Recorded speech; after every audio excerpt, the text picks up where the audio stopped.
Círculo Monárquico do Brasil, com mais vídeos históricos, vídeos reais e contemporâneos sendo feitos para vocês e para todos nós, na verdade, né? Quanto mais falarmos, propagarmos, quanto mais discutirmos os assuntos postados aqui no canal do Círculo Monárquico do Brasil, mas mais forças nós uniremos, mais forças nós colocaremos nesse elo construtor de um verdadeiro Brasil. Hoje, nós vamos falar sobre os 200 anos da verdadeira Constituição, verdadeira e única Constituição que o Brasil já teve. A Constituição outorgada por Dom Pedro I. Jorge, mas se foi outorgado, veio de cima para baixo, uma coisa imposta, como pode ser verdadeiro? Como pode ser algo bom? Para entendermos essa outorgação por parte do imperador, nós vamos para a pré-constituição, né? Dom Pedro obedece às Cortes de Lisboa, volta para Portugal, deixa o Brasil, vai, fica, tem o dia do fico, e naquela vai que, enfim, Dom Pedro aceitou ficar no Brasil juntamente com a nossa imperatriz, o que viria a ser a nossa imperatriz, Dona Leopoldina. Primeiro, Dona Leopoldina traz para o Brasil e para a corte portuguesa, para Dom Pedro, o que há de melhor no mundo, que é a educação. Algo único que ninguém pode tirar. No entanto, a República veio e tirou dos brasileiros tudo aquilo que foi sonhado e construído pelos brasileiros, né? A independência, leis próprias do Brasil, né? E etc, etc. Então ela traz isso, né? E isso é algo assim maravilhoso, porque a corte austríaca, ela não tinha essa divisão. A educação só pode ser para homens e não para as mulheres. As mulheres eram muito bem instruídas, muito bem educadas e entendiam de política, sim, de berço. Então, Dom Pedro, ele não tira algo assim da cartola, algo mirabolante. Então, Dom Pedro aceita esse processo, né, fazer parte, de construir junto com Dona Leopoldina e depois com os patriarcas da independência, fazer a independência, né? Construir a independência do Brasil. Só que, ok, a independência, ela já toma seus rumos e ela é, sim, proclamada, porque aí era o povo, era o desejo do povo. Dom Pedro só gritou, independência ou morte. Né? Fez a parte dele. Então, mas o povo participou, o povo desejou, o povo quis. Perfeito. Só que agora, quem reinaria? Dom Pedro. É isso mesmo que o povo quer? Então, ok. Eu aceito ser imperador deste país, ou do que será um país, uma nação, mas sob abaixo de uma Constituição. E assim o fez. Foi convocado a Assembleia Constituinte. E assim foram chegando das províncias do Brasil, foram chegando os deputados ou senadores, né, na época, foram chegando os políticos para compor. E foi passando o tempo, e Dom Pedro era tudo para ontem, vamos fazer já.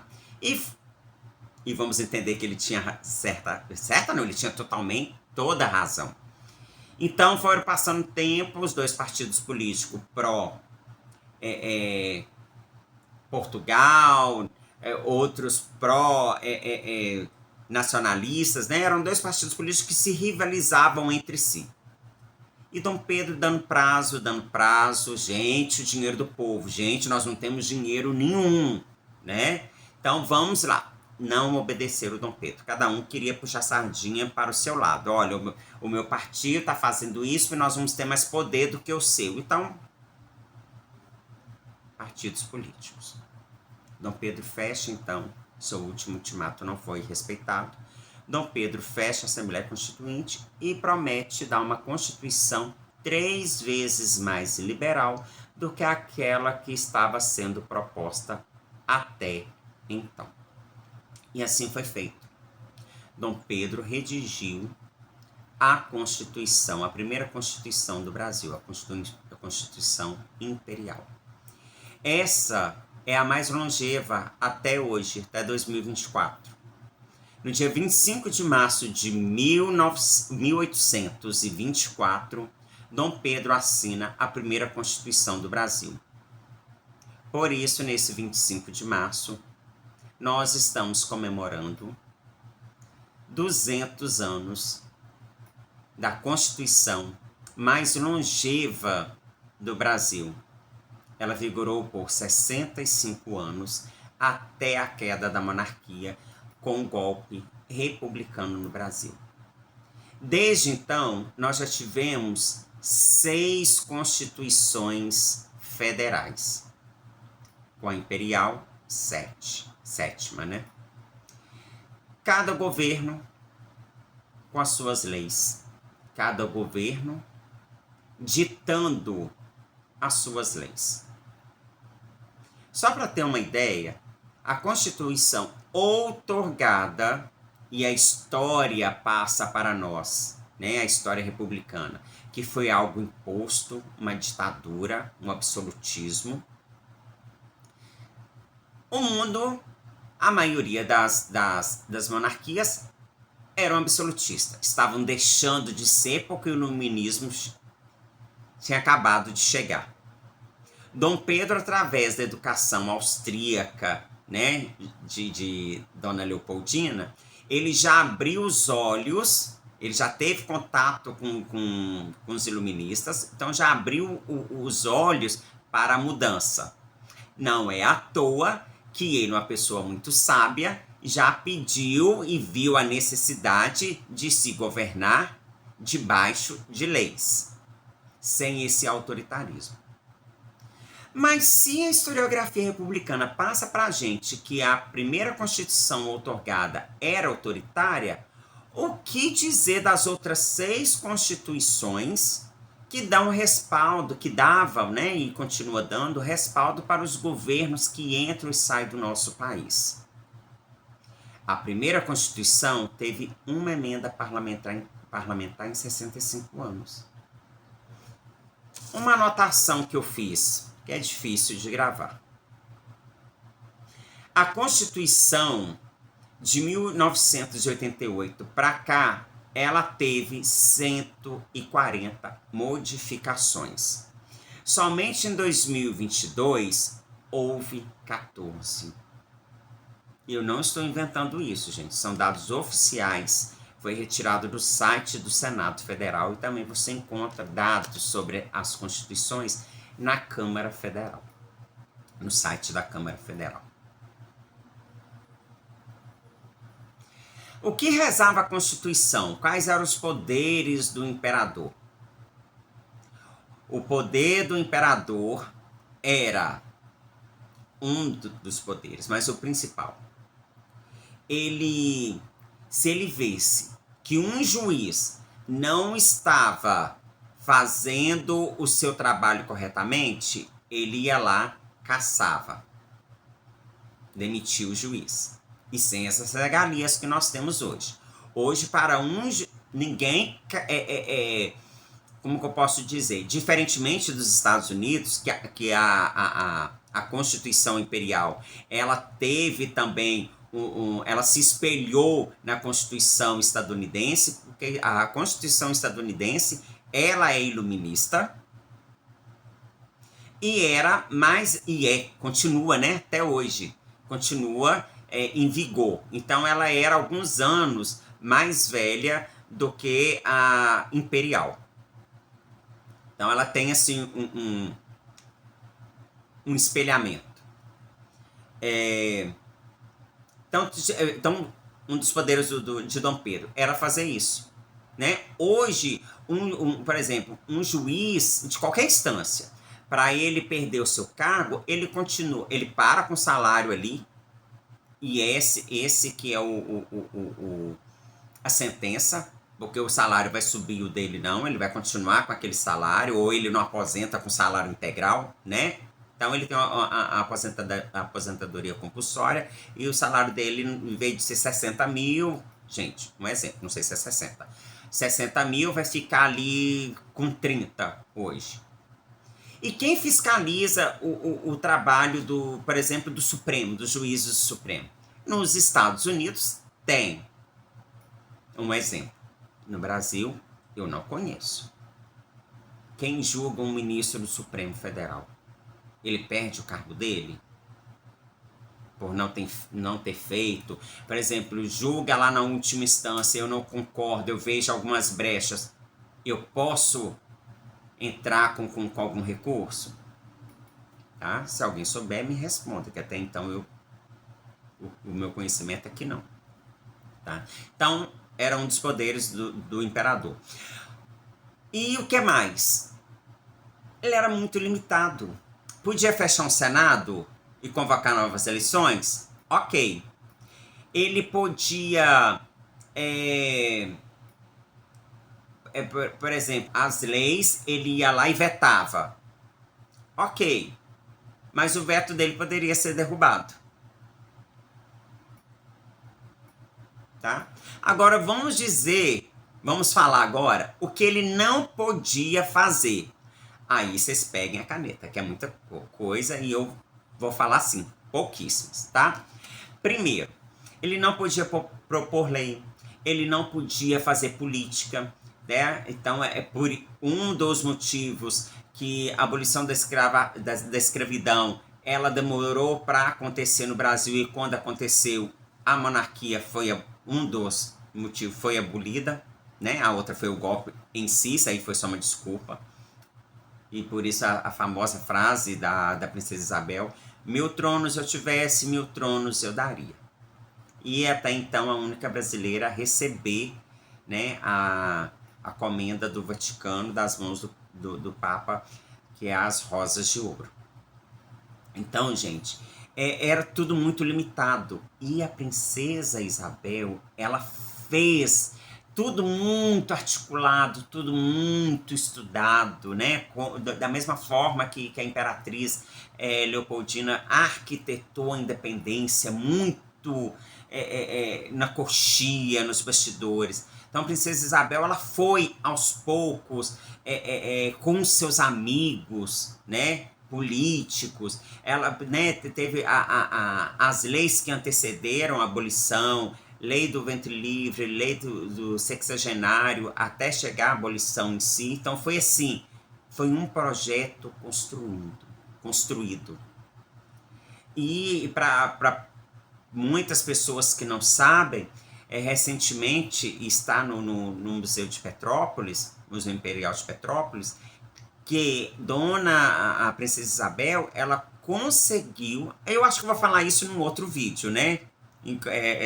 13 de maio. Porque senão eu vou perder, assim, o foco dos 200 anos da primeira Constituição. É porque é tão riquíssima e tão bonita a história, e uma coisa vai levando a outra, que a gente acaba querendo chegar lá no final, né? Mas, enfim, Dom Pedro, ele era muito... O poder dele era muito limitado. Fechar um congresso e pedir e proclamar a novas eleições, e determinar novas eleições, isso aconteceu durante a ditadura o tempo todinho no Brasil. Ou melhor, acontece o tempo todo. Se você não é do governo e daí a pouco eles arrumam um jeito de te derrubar, enfim, né? Mas isso acontece nos países que é uma presidencialistas parlamentares, né? Aconteceu há pouco tempo em Portugal, onde o presidente, não o primeiro-ministro, o presidente de Portugal, ele fechou o Congresso e determinou novas eleições, porque o Congresso já não tinha apoio popular. E aqui, independente se tem ou não tem apoio popular, os políticos continuam, porque o povo é acomodado, não tem ninguém para ouvir o povo. Não tem ninguém para falar assim, não. Vocês estão fazendo coisas para vocês, por vocês, sem conversar com o povo, sem ouvir o povo, sem levar em conta o que o povo necessita e o que o povo quer, tá? Então, uma outra observação. O preâmbulo, o primeiro artigo da Constituição do Império, ele é riquíssimo, né? Abre aspas. O Império do Brasil é a associação política de todos os cidadãos brasileiros.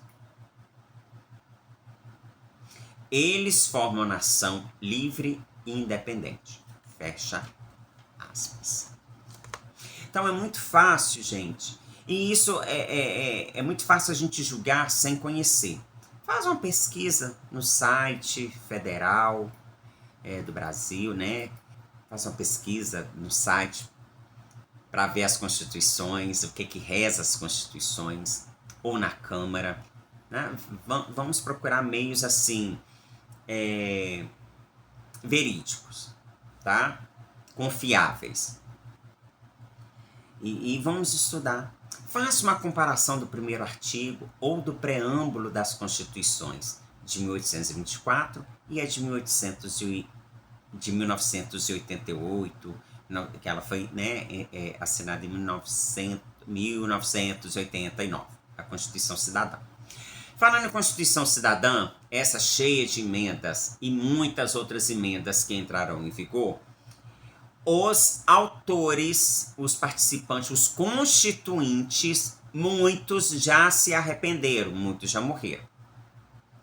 E dentre alguns que saíram numa reportagem, foi até participou de um programa de televisão, que é uma roda de conversa, né? Geralmente é uma pessoa sabatinada pelas que estão em volta. Um desses constituintes falou assim, estou arrependido porque não deu certo, até mesmo por causa desses tanto de emendas. Primeiro, nós estávamos vivendo uma utopia. O Muro de Berlim tinha acabado de cair e nós estávamos no processo constitucional. Então nós achávamos que tudo ia ser, daí para frente ia ser bonito, calmo, social, igualdade. E ele viu depois de alguns anos, e olha, poucos anos depois, que isso não estava ocorrendo. No entanto, na Constituição, rezava que, dentre alguns anos, se não me engano, 5 anos, ou menos, ou mais de alguns anos, ia ter um referendo de consulta popular, né, uma consulta popular, onde a população brasileira falaria se, né, votaria se era a favor do parlamentarismo, que a proposta era para o Brasil ser parlamentarista, ou se queria presidencialismo. E depois de muitas lutas, entraram aí, porque até então tinha um voto de censura, de silêncio aos monarquistas e à família imperial. Depois de muitas lutas, e passando por cima do processo, sem diálogo, sem poder falar, sem poder explicar, né? Foi muito corrido, acabou aí vencendo o presidencialismo. A monarquia, ela teve muitos votos, mas assim, bem abaixo das expectativas, por falta de propagar a verdade. Sem dinheiro, sem poder falar, né? Propaganda, era tudo muito caro, tudo até hoje, né? No entanto, a política do Brasil, eles fizeram uma política, uma lei, que os próprios brasileiros têm que pagar para os políticos fazerem as propagandas. É o fundo partidário. Difícil, né? Eu sou obrigado a pagar uma coisa que eu vou ter que assistir, eu vou ter que engolir, pegar papel e etc, etc, etc, para alguém que quer me representar. E será que vai me representar mesmo? Bom, 200 anos dessa Constituição maravilhosa. Temos algo a comemorar nesses 200 anos, nesse 25 de março, ou neste ano inteiro, que vai ser um ano dedicado, pelo menos para nós, monarquistas, porque a política tá fazendo alguma coisinha, mas muito superficial, como foi os 200 anos da independência do Brasil também. Muito simplório. Até então, né, mas mesmo assim propagado, a comenda, né, da princesa Isabel já caiu por terra.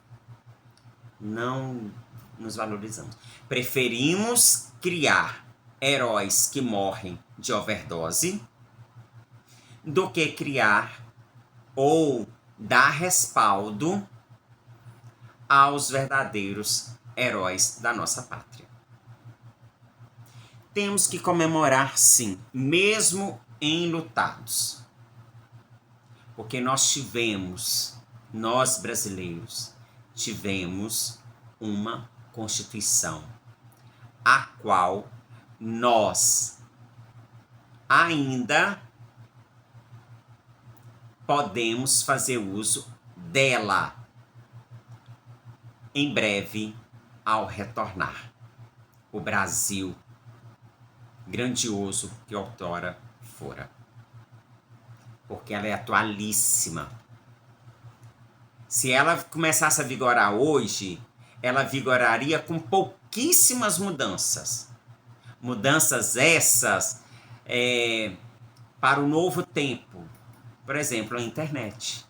Talvez uma lei específica. Algo assim, que não era nem imaginado. Né? A internet foi imaginada há pouquíssimo tempo, né? 200 anos atrás. Impossível. Eram outras tecnologias. Então vamos comemorar sim. Enlutados por não fazer uso de uma Constituição verdadeira, mas firmes e comemorativos por aquilo que nós sabemos que ainda poderemos fazer uso. Viva a Constituição Imperial do Brasil de 1824. Viva o Brasil Imperial. Viva o Imperador. Ave Império. Até o próximo vídeo. Fiquem com Deus, todos vocês. Acesse o site do Círculo Monárquico do Brasil, compartilhe, deixe o seu like, deixe a sua opinião. Tem um assunto que eu gostaria de saber. Vamos pesquisar. Se a gente não saber, né? Se a gente não tiver assim de prontidão, a gente pesquisa para trazer sempre novidades para vocês. Até o próximo vídeo. Vamos comemorar.